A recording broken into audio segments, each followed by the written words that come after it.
This video is to get the numbers that I've pulled from Genesis, that number pool, the 22 numbers that appear 6,000 times, in excess of 6,000 times in the Bible, for Stefan. He wants to research it with respect to Gematria. And so I'm going to go ahead and do that. But I'm going to make a video on it. Instead of just sending the numbers, I wanted to talk through a couple of things. First of all, here are the numbers. And Stefan, you know what I'm going to do? In the little space down below, I'll post the numbers right in there so that you can just, get them right there. So for everyone else, there's these three blocks in Genesis. There's actually a fourth one as well. There's three very solid ones, though, that are lineages, where there's dates, 940 years and 870 years and had so-and-so. There's a numbering thing going on that is like, wow, that's weird. And they're sequenced in a couple of places that are, they're patterned for a reason. There's a third one that is the Sodom. Would you destroy it for the sake of 50 righteous? And if there were 50 righteous within the city, would you destroy it for the sake of 50 righteous? No, I wouldn't for 50 righteous. Would you for 40 righteous? No, I wouldn't for 40 righteous. There's this Dr. Seuss thing going on, picking numbers from 50 down to 10. And right there, that's another analog pool where they're gathering up numbers. They're also doing it there's a few of them happening in the flood story. The 17 is appearing there. What's happening is that there is patterns going on in the numbering. We can't get access to this without using the computer. What you see me doing right here is something that you could do on your own if you had the computer, or long ago, if we had these memorized and we were very smart, we could do this just talking about it. We would know what's going on. I'll show you what that is. But for now, let's go ahead and gather those numbers. The Gematria one, there's something. Gematria is a numbering system, I realize, that is archaic, and I don't know that much about it. I started going down that rabbit hole one time. I heard about it from Dr. Bart Ehrman. I've got a bunch of his CDs, and early Christianity and all kinds of stuff like that. And so I learned about it a little bit from there, and then I went on to study it. But I realized right off the bat that there were things about it that I couldn't grasp, or that I was going to have to take it on faith. I didn't read Hebrew, and even though they've done English versions of Gematria, I realized that this was, I didn't know what to do with it. I didn't know where to go with it, and I didn't know what it meant. At the same time, I myself am seeing patterns in the Bible that I'm wondering about that nobody else is seeing. I'm at some point, though, thinking there are multiple layers to this, because I'm also reading Jesus' Sermon on the Mount and Buddha, Dhammapada, and going, you know what? These guys are teaching the same thing. It's in different language. Buddha's karma is cause and effect. The measure you mete into others will be likewise meted unto you as cause and effect. Seek emptiness from the Buddha, emptiness of the clatter of decisions you've made. Blessed are the poor in spirit, for yours is the kingdom of God, from Jesus. At some point, I'm seeing things in the material at that layer that sounds like it's a very Buddha teaching and not a Jesus teaching. And I also realize at no point in time does Jesus say, hey guys, just worship me and I got this for you. That came from Paul. Jesus was a Buddha teacher, not the savior that the Christian church made him out to be.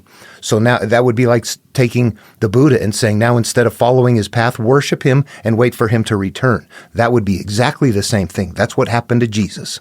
Moses and the Israelites crossing the Red Sea and then spending 40 years in the desert sounds a lot like Jesus going through the baptismal and then spending 40 days in the wilderness. That Jonah in the whale for 3 days and emerging purged, ready to go, sounded the same as Jesus being in a tomb for 3 days, coming out purged and ready to go. There's different elements in the story, but there's something conceptual in the background that I thought, there's a pattern in there that looks like it's being repeated to me. And that's where the monomyth alignments are that are obvious to see. They'll get out, they'll continue to align, but they don't continue to show up that easily. Those are places where it's easy to see. If you were to put the two parallel side by side, you would see where they line up. They're following a template. Okay, from the perspective of the template, this area we have to destroy, we know that is destruction of the earth, or destruction of Sodom or Gomorrah, or the destruction of Jericho. There's always, there's something has to be destroyed or something that has to be gotten back. My land, my vineyard, my something like that. All of it means up here. So that's where the similarities come in, but it's not easy to see them until you know what they're doing. Then they become similar and you realize, okay, the anchored ship cannot sail is the same story as the dog tied in the yard cannot escape. If you know what to do with it. I'm the ship. I'm the dog. What am I hanging on to? I can't get free of it. All right, neither of those are the subject of this video, though. There's a lot of layers of things going on there. What there is now is a numbering pattern. If you go through, and I've gone through and analyzed those numbers. Let's just go do it again real quick here. If I go to the desktop, let me, where do I have Genesis here? Okay, what do I want is, I'm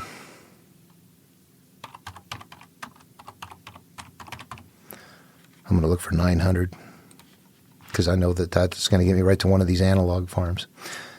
First of all, what I want to do before even getting there is this is how it works. I've gone over this before. I've got some things highlighted. Within the story, this is how it's going to happen. Do you see 7th, 7th, 7th? Repeated 3 times. 7 and 3 right there. That's the code. Look it's numbered on. Langton did this one for us. He's trying to help us. He even overlapped this weird, so we would find that 3 right there. This is the start of the 3-7 grid.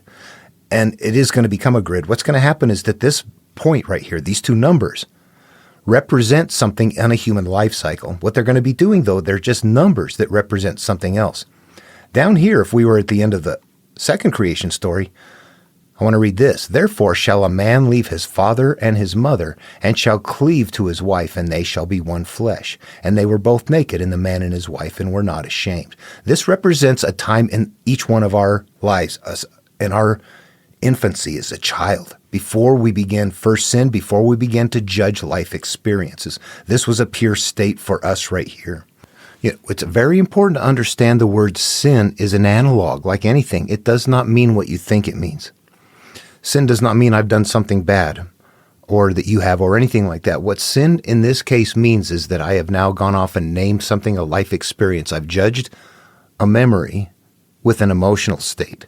And in the case that we're looking for here, obviously, if there's going to be cyclical pain, the judgment is painful. That's the stuff we're looking for. If I have cyclical memories of grandma's apple pie smelling good in the kitchen, a non-issue. If I have cyclical pain of this person I hate because they did something to me when I was a child and I just hate them all the time, then that's an issue because that is what is going to hurt us in life.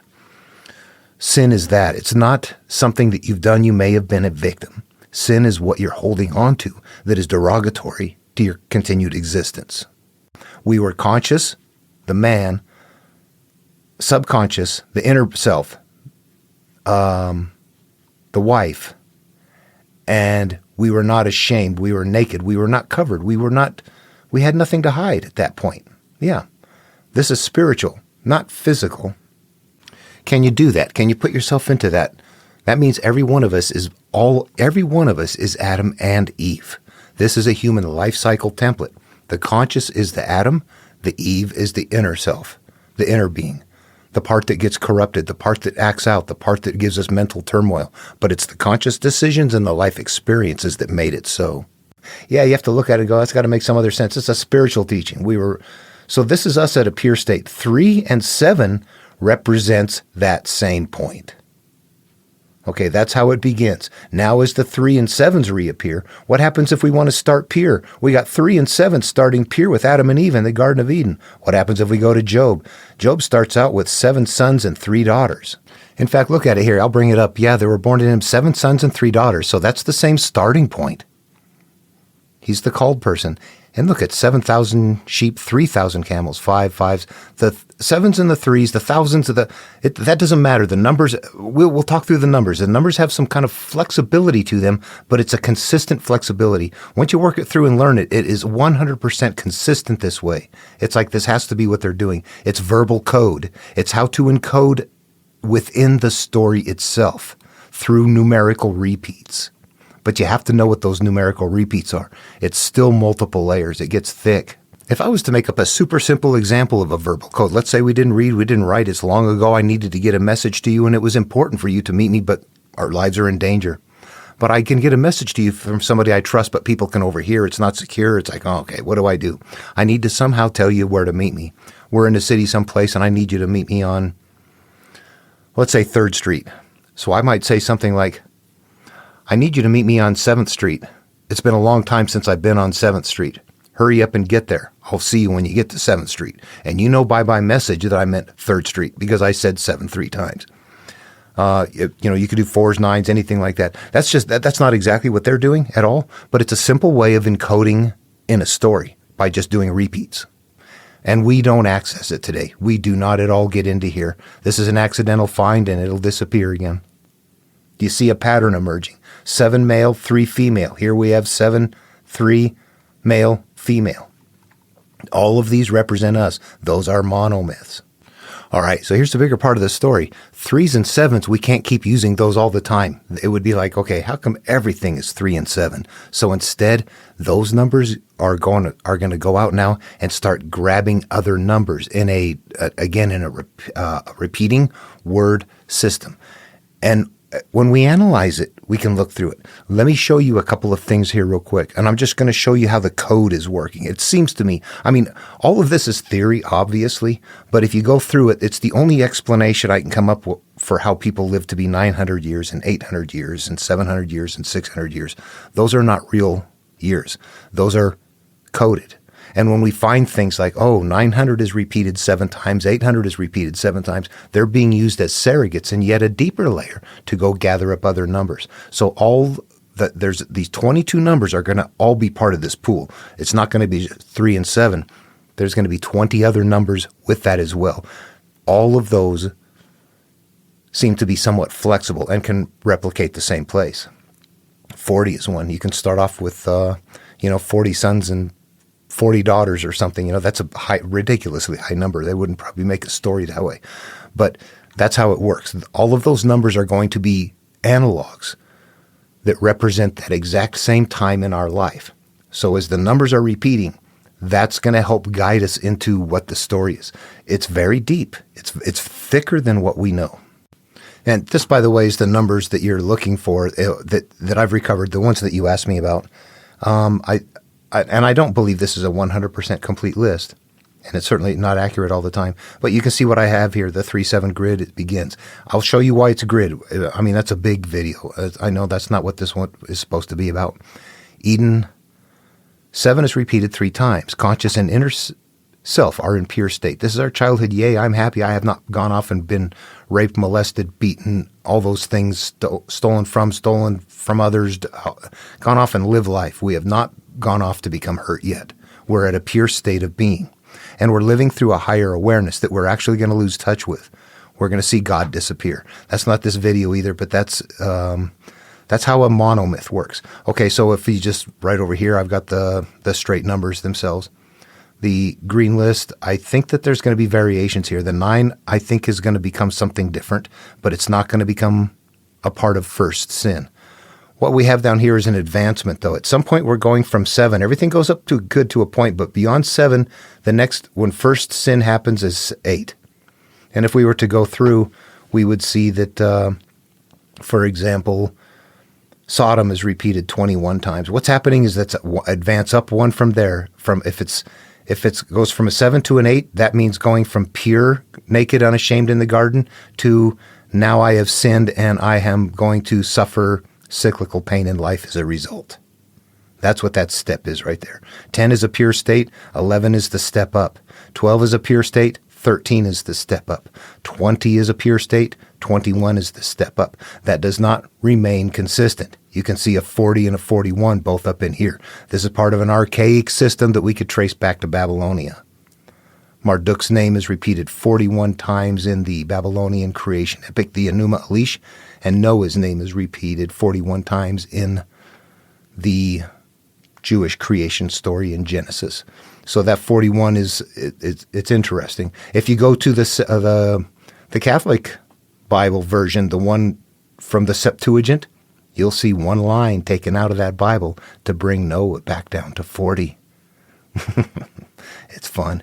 Oh, you know what else they did? That 7 and 3 isn't there. It's in God finished on the 6th day, and then on the 7th day. So 6th day is said once, and then 7th day is said twice. So you don't catch that 7 repeated 3 times. They closed the front door and tried to remove some of the Babylonian, what would be obvious there. Maybe not.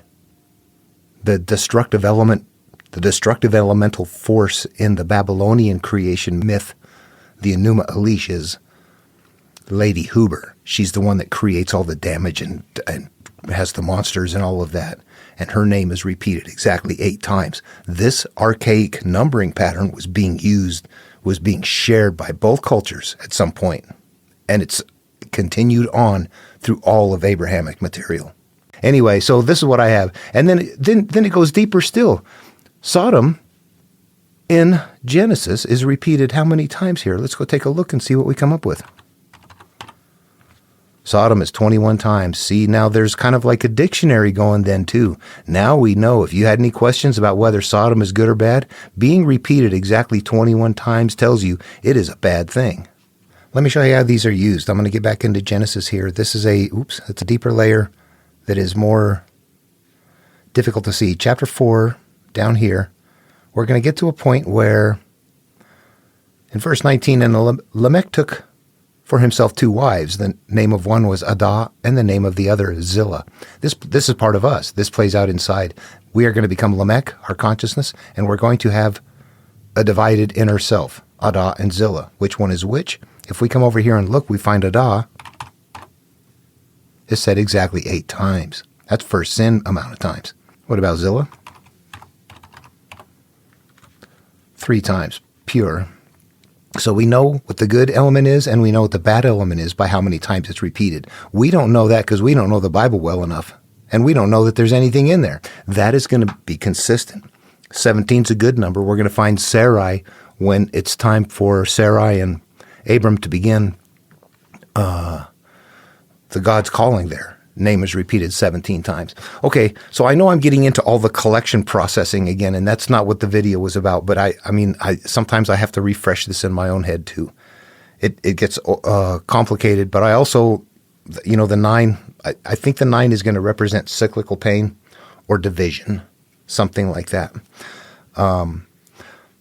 Because that's a part of that's a part of the actual human life template. Take the numbers away from it and just put the human life template on there. We're going to have cyclical pain based on the things that we've judged. We're going to go off and live life unaware. When Adam is condemned to live life off the land and not get its full benefits, that is the idea that we're going to go off and live life not aware that we're judging things and becoming products of those. And we're going to become living through our memories. And at some point, if we turn inward, we're going to want to destroy our world, our experience, the flood. That's when the monomyth actually begins. That's when Noah is called. Everything from creation all the way up to the destruction at the end of chapter 6, that's not the monomyth. That's prior to the monomyth. That's a human life cycle. Okay, they're not all the same way. It actually morphs as it moves along. There's a number of different systems. This is the first one. Do you see where it says, if Cain shall be avenged 7-fold, truly Lamech 70 and 7-fold. What we're looking at right here is a 7 and a 7 surrounding a 70. All right, so I grab up that 70. But there's something else important in this, right? What we have following this is we're going to have the start of an analog pool. This is where those 900s, 800s, all that kind of stuff come into play. But down here at the end of it, watch. 770 and 7 years, and he died. 7, 70, and 7. What was it up here? 7-fold, 70, and 7-fold. 7, 70, and 7. So this is like opening and closing. At the same time, it's repeating it. It's saying 7 pointing to 70 2 different times by surrounding it. That's just one technique. All right, I'm just going to nutshell the rest of it because I've done this on videos before, and honestly, it's really too big and it's very boring unless you want to do it on your own. It's really the only way to make it interesting. I said the 900s.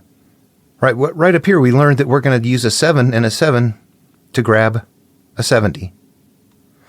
What we're going to do down here is say, well, that looks different. But if I go look at 900, it comes up 7 times, and it's grabbing a 30. 800 comes up 7 times, and there's a 7. 7 and a 7. 900 and a 12. We're starting to see how they're collecting the numbers. 800, that's a 7 and a 15. So we grab all of these numbers. The 5, there's the 70 again. We've got a 40 right here. But look at what happens. This is why I call it a grid. If you look deeper, you would see that Canaan, look at that 5 right there. Canaan's repeated exactly 5 times. Mahaleel is repeated exactly 5 times. 800 is repeated 7 times. And 40, this is not compound. You keep it separate. They can become compound later, but during the collection process, they are not. This is not 840. That is an 800 serving as a 7, pointing to a 40. If you treat it that way, we're going to gather up those numbers. The 10, 5. So I'm going to stop right there. You see the 30, all the different numbers in play. If we were to continue on down to, here's the one in Genesis, 600th year of Noah's life in the second month, 17th day. So this is a 3, Noah is 41. Second, I don't remember, but there's a 17. And down here, we've got a ark is repeated 27 times. 20 and 7 are good. This is where they can become compound. As long as it ends in a 7, you're okay. The 7th month on the 17th, which is said 2 times. So 17th is said 2 times throughout this story. And it points, that's why I say grid. It's not just sitting there by itself. It's pointing to other numbers that are continually coming from that list. All right, well, these videos get too long. Those are the numbers, and that's how and why, and that's the method of for the madness. And here's an interesting note. Those same 22 numbers right there, now if you were to go look individually, how many times does each one of them appear, tally them up, that group of 22 numbers appears in excess of 6,000 times in the Bible. Just what you can see visibly. They actually occur more often than that. Okay. If that has anything to do with Gematria, I don't know. I don't think so. I think Gematria was very... I don't know. Actually, I don't want to say anything. I'm not sure exactly what Gematria was best for, but I think that what I'm seeing here is something that is universal and not strictly Jewish. It's in Babylonian material, and the core template itself, whether the numbering pattern is there or not, the Bhagavad Gita is a hero's journey. This is common in antiquity, so that's what I pursued. I think that for me, the rabbit hole was the big one. You know, it's like, what is all of it? When you learn it all, it's like if you think your religion is the only right one, not only do you not understand other religions, but you don't understand your own. There's a core in there that makes them all the same. You only get there when we're humanity. We don't get there when we're tribal, evolving. There's no bigger evidence of evolution than global religion. And you know what? I want to correct that. What I mean is anything that is Abrahamic, supernatural-based, outward-looking to a God, rather than looking inward to the self. Religions that are in that category, Taoism, Buddhism, etc., I don't categorize those the same way. They're very self. They're not tribal. They're not, we are number one. We have been chosen. We are better than you. They're not like that at all. Those are Abrahamic style religions. We are God's chosen. Therefore, we automatically demonize you because it's done so in the material. We're told to do it and to believe it that way. And by golly, we're going to do what we're told. So you were stuck dealing with a mindset like that there. But, okay, what am I getting at here? I'm going to go ahead and wrap it up. So that's it. The reality of the material, when you dial it down to the very essence of it, is that we started out pure, connected with the higher self. We live life, and through our experiences, we began to live through the judgments of those experiences and become products of those. And even in our quiet time, when you're sitting there and you should have quiet, there's turmoil, there's things you can't get away from. We've got this mental conflict going on that we can't resolve, and that there are things that we're hanging on to that need to be resolved from the past, that this is a natural process. We evolved to remember where the danger was. Don't go back there again. Except now we're applying that same thing to a million things in the past as opposed to the 2 or 3 valleys that you need to avoid. Now we've got all kinds of million things that are not truly after us anymore, but that same mechanism is in there, and we have to mentally interrupt that. And it's going to change the way we flow in life. We're going to reconnect with the higher awareness. We're going to stop living through our memories, and we're going to flow better naturally in life. Let me just stop for a minute and say that the higher awareness is where we live from when we're not living through our memories. When everything is okay, you feel okay, everything is fine. You might be watching and observing, but you're not judging and feeling bad or anything like that. The living through the higher awareness is like if you're, I'm sorry for people that I repeat this all the time. If you can imagine when you're in the 3, 4 in the morning, that turmoil, that mental turmoil you have going on, it feels horrible. And there's this conflict going on. Are you conscious, and your memories are arguing back and forth? But every once in a while, unsolicited, a third voice comes in and says, hey, You got to let it go. There's nothing you can do tonight. You got to go to sleep. And that voice, when you're sensing that, doesn't even feel the emotions. That's our higher awareness. That's what we need to be living through all the time. That, hey, there's nothing you can do. Just let it go. Live your life. That's what we need to be living through. If you have aught against your brother and you remember as you're leaving your gift that's in place, go resolve that first. And then your Father who sees in secret rewards you in secret. If you want a better flow in the Tao, then unjudge things, resolve things. All of it comes down to this basic inner mental state of being of, I have these issues that I'm living through, and I have to resolve them so that they don't keep haunting me. I'm going to work at them. I'm going to resolve them. I'm going to look at them in such a way that they're no longer a monkey on my back. And guess what happens? Life automatically unfolds because my mind is no longer twisted up in conflict that is guiding me on the path of more conflict. That's what the pathway is. So I kind of abandoned everything else when I found that and just focused there because I found that as something that was globally universal. And I found that it was something that was highly personal, interactive, and it seemed to me like that's what the hero's journey is. I am that. I'm this person. I have to go defeat my enemy. Yep. All right. Hope that's helpful. I know you just wanted the numbers in the Gematria thing. I don't, I'd be interested to hear if you come up with anything, but I don't have any interest in pursuing it because I've got my hands full of so much here that I still don't understand. So springtime doing stuff outside, got a little under the weather here too. So, all right, take care. See you in the next video.